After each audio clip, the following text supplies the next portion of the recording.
Welcome back to another video, guys. Today we are going to be working on the EK engine bay. We're going to be unplugging whatever loose wiring is still there, as well as draining the trans fluid, removing the headers and the throttle cable, because we got the engine hoist in finally. So we're going to hook the engine hoist up, that way we could get this Type R motor out of that chassis, start working on the trans.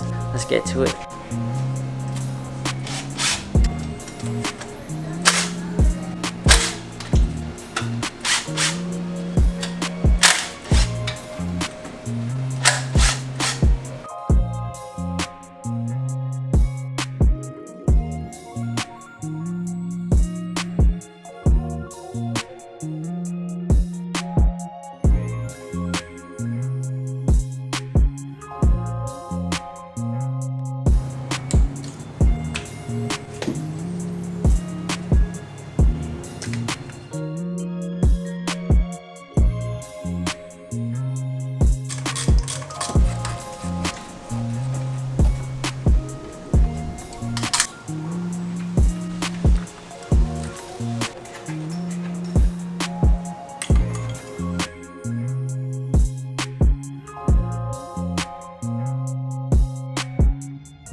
I disconnected the throttle cable, as well as all the loose wiring that was still on attached to the head.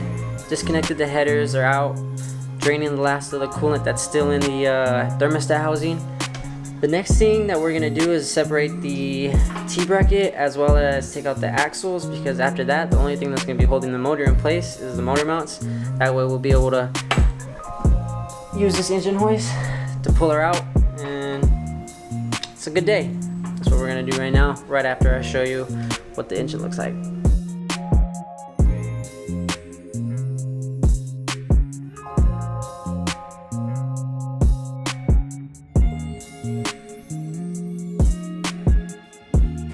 We disconnected the slave cylinder, it's right here. Ran up the little funnel system that connected all the coolant that was still in the thermostat housing right there. We have it running down to a water bottle. Took out the battery, as well as disconnected everything, the fuel lines, map sensors, throttle cable, fuel injectors, the starter. Alright guys, so it's day 2 of pulling the motor. Yesterday I wasn't able to get to the T-bracket bolts just because the sun ended up setting.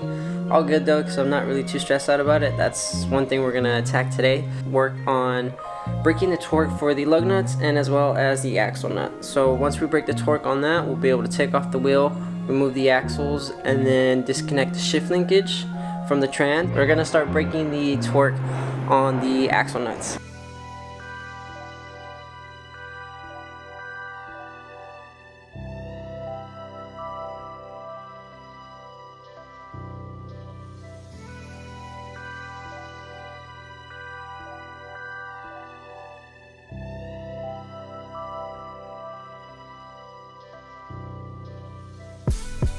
So I was able to get the axle nut off, and as you guys can see, if I tug on the axle a little bit, I don't know if you guys can see, but it's like sliding through. It's very easy. It's ready to come out actually. So free this rotor up, that way we can move this out the way and pull out the axle. I ended up removing the upper control arm bolts. Once we get this passenger side out, we're gonna get the driver side out, and then work our way to the shift linkage and T-bracket. But coming out successfully. Just grab one out. Just like that. Axle's out. We just gotta pull it out from that side. And then we're gonna rebolt up the upper control arms back to the chassis. That way, front spindle's on.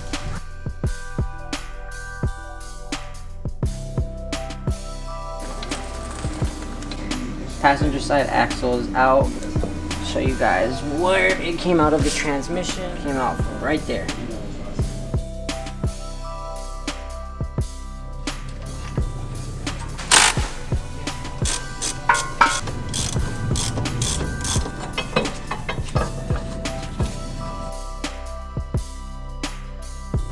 We got the driver's side axle out now from the half shaft. We're gonna move on to the T-bracket.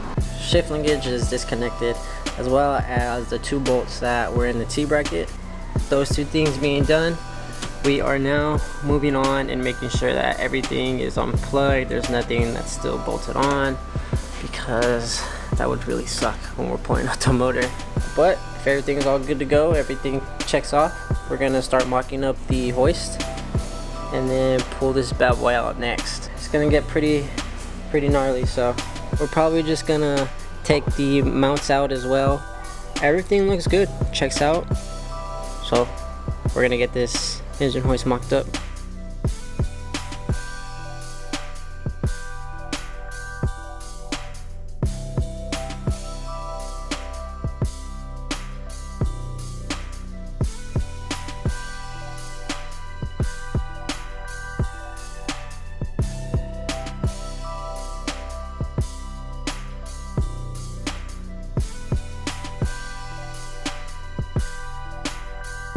The hoist is finally mocked up, everything's looking good, so I'm gonna start jacking her up, unloosening the motor mount bolts. But yeah.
Motor is out of the EK, bro.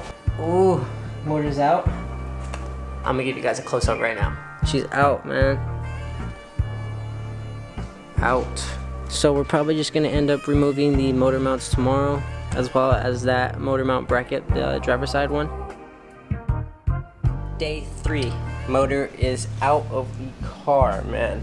Hell yeah. So we're gonna finish up this video by taking out the driver's side mount bracket, as well as the trans bracket. I'll show you guys what I'm talking about just in a sec, but we're gonna finish off with those 2. So right here is the passenger side mount, or the trans mount, as well as the driver's side mount bracket right here, this black piece that we're going to be taking off. Pretty simple. It's just 3 bolts on this one and another 3 on this one, I believe.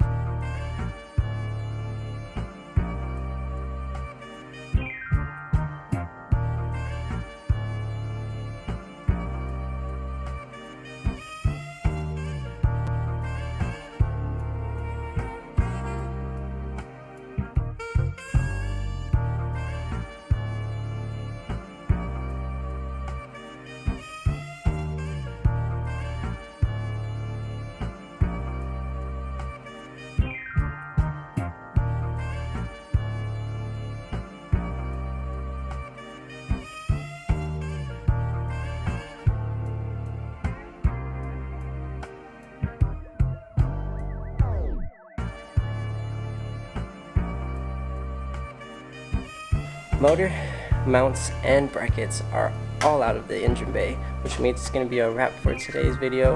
Hope you guys enjoyed it. Make sure to like, comment, and subscribe. Stay tuned because we have more content coming for you guys. But with that being said, make sure you guys have a good rest of your day. I'll see you guys on the next one. Peace.